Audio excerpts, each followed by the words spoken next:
गुजरे जमाने की चर्चित अभिनेत्रियों में से एक निम्मी। राज कपूर ने उन्हें अपनी फिल्म बरसात से ब्रेक दिया था। निम्मी 1963 में आई फिल्म मेरे महबूब में भी नजर आई।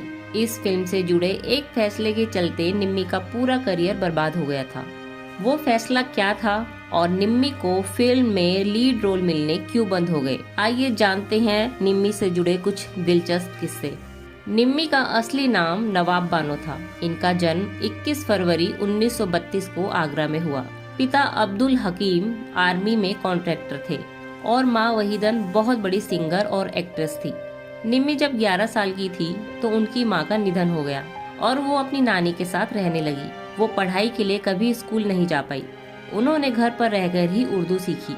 इसी दौरान पार्टीशन के बाद दंगे हुए और निम्मी अपनी नानी के साथ मुंबई शिफ्ट हो गई। निम्मी हिंदी सिनेमा के दिग्गज फिल्म मेकर महबूब खान से परिचित थी। दरअसल फिल्म इंडस्ट्री में काम करने के चलते निम्मी की मां की महबूब खान से जान पहचान थी। दोनों ने साथ में काम भी किया था। ऐसे में जब निम्मी मुंबई पहुंची तो महबूब खान को इसकी खबर लग गई। उन्होंने निम्मी को फिल्म अंदाज की शूटिंग दिखाने के लिए सेंट्रल स्टूडियो आने का न्योता दिया। निम्मी स्टूडियो पहुंची तो राज कपूर फिल्म अंदाज की शूटिंग कर रहे थे। राज कपूर की निम्मी पर नजर पड़ी। दोनों की मुलाकात महबूब खान ने कराई। राज कपूर अपनी अगली फिल्म बरसात के लिए एक नए चेहरे की तलाश में थे। उन्हें निम्मी भा गई। उन्होंने तुरंत निम्मी को बरसात में रोल ऑफर कर दिया। निम्मी का तब फिल्मों में आने का कोई इरादा नहीं था, लेकिन वो राज कपूर के ऑफर को ठुकरा न सकी और उन्होंने हाँ कह दिया। अगले दिन उन्होंने फिल्म के लिए स्क्रीन टेस्ट दिया। निम्मी काफी नर्वस थी। उन्होंने राज साहब से पूछा कि उनका स्क्रीन टेस्ट कैसा था। राज कपूर ने झट से कह दिया कि अच्छा नहीं था। ये सुनते ही निम्मी की आंखों से आंसू छलक पड़े और राज कपूर की हंसी छूट गई। उन्होंने निम्मी से कहा कि वो तो मजाक कर रहे थे।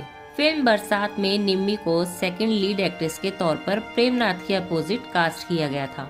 शुरुआत में प्रेमनाथ इससे बिल्कुल खुश नहीं थे कि एक न्यू कमर को उनकी हीरोइन बनाया गया है, लेकिन राज कपूर ने उन्हें समझा दिया था, जिसके बाद वो मान गए थे। निम्मी इस बात से दुखी हो गई थी, लेकिन राज कपूर ने उनका हौसला बढ़ाते हुए कहा था, देखना तुम एक दिन इन सब से बहुत बड़ी स्टार बनोगी। इसके बाद जब पहले दिन शूटिंग खत्म हुई तो राज कपूर ने निम्मी के घर खूब सारी चॉकलेट पहुंचाई थी। उन्होंने निम्मी से राखी भी बंधवाई थी। इस फिल्म की शूटिंग के 15 दिन बाद ही निम्मी अन्य फिल्म मेकर्स का ध्यान खींचने लगी थी। उनके पास ऑफर्स की लाइन लग गई थी, लेकिन उन्होंने ये सभी ऑफर ठुकरा दिए थे। उन्होंने ऑफर्स ठुकराने के पीछे तर्क दिया कि वो बरसात के प्रीमियर तक इंतजार करना चाहती है, उसके बाद ही आगे के करियर को लेकर कोई फैसला लेगी। बरसात 1949 में रिलीज हुई और एडल्ट सर्टिफिकेट के बावजूद ये ब्लॉकबस्टर साबित हुई थी। बरसात की सफलता के बाद निम्मी को सिर्फ सपोर्टिंग रोल ही ऑफर हुए थे, लेकिन उन्होंने एक बार फिर सब रोल ठुकरा दिए। उन्हें समझ नहीं आ रहा था कि वो आगे क्या करे, क्योंकि वो बरसात से मिली फीस भी खर्च कर चुकी थी। इसी दौरान उन्हें फिल्म जलते दीप ऑफर हुई, जो कि 1950 में रिलीज हुई थी। इसके बाद निम्मी ने बावरा, राज मुकुट और वफा जैसी फिल्में भी साइन कर ली, जिसमें वो लीड हीरोइन थी।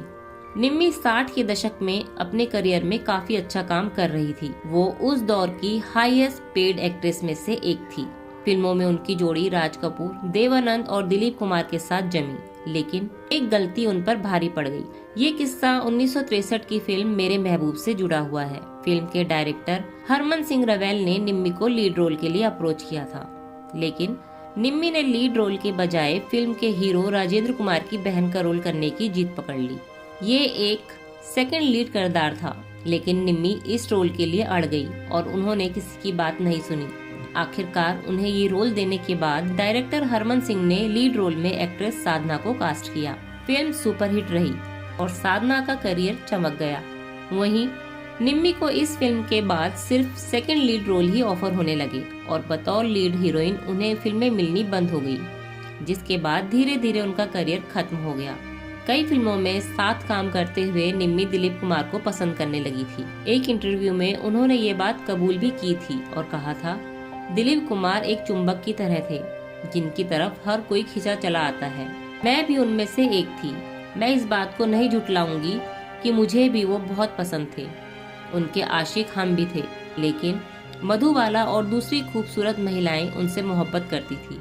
मैं उनकी बराबरी कैसे कर सकती थी? मैंने कुछ ऐसी चाहत रखी जो कभी मुझे मिल नहीं सकती थी। यही सोचकर मैं उनसे दूर रही। निम्मी ने 1965 में हिंदी फिल्मों के राइटर एस अली रजा से शादी की थी। दोनों इससे पहले गुपचुप रिलेशन में थे। दोनों की प्रेम कहानी को अंजाम तक पहुंचाने में निम्मी के हेयर ड्रेसर और कॉमेडियन मुकरी ने अहम भूमिका निभाई थी। रजा के पिता इस शादी के खिलाफ थे, इसलिए शादी के बाद भी दोनों ने कई सालों तक अपने रिश्ते को छुपाया था। निम्मी रजा के साथ मुंबई के वर्ली इलाके में स्थित एक बंगले में रहती थी। रजा चाहते थे कि निम्मी घर संभाले। निम्मी पति के सामने कुछ न कह सकी और घर के कामों में व्यस्त रहने लगी। एक इंटरव्यू में उन्होंने अपनी फिल्म करियर को छोड़ने पर कहा था, मैं बेवकूफ थी जो अपना सारा काम छोड़ दिया। मैंने ऐसा इसलिए किया था क्योंकि मुझ पर शादी का भूत सवार था, इसलिए मैंने काफी फिल्में ठुकरा दी थी।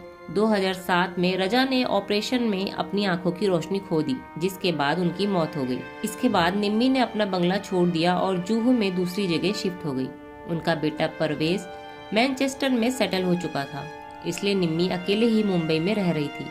उनकी दोस्त निशी लगातार उनके हालचाल पूछने उनके घर जाया करती थी। निशी ने एक इंटरव्यू में खुलासा किया था कि एक्टिंग छोड़ने के बाद निम्मी को मेकअप करना बिल्कुल पसंद नहीं था, तब भी वो बेहद खूबसूरत लगा करती थी। बुढ़ापे में बालों को सिर्फ मेहंदी से रंगना उन्हें पसंद था। 25 मार्च 2020 को 87 साल की उम्र में हार्ट अटैक से निम्मी का निधन हो गया था।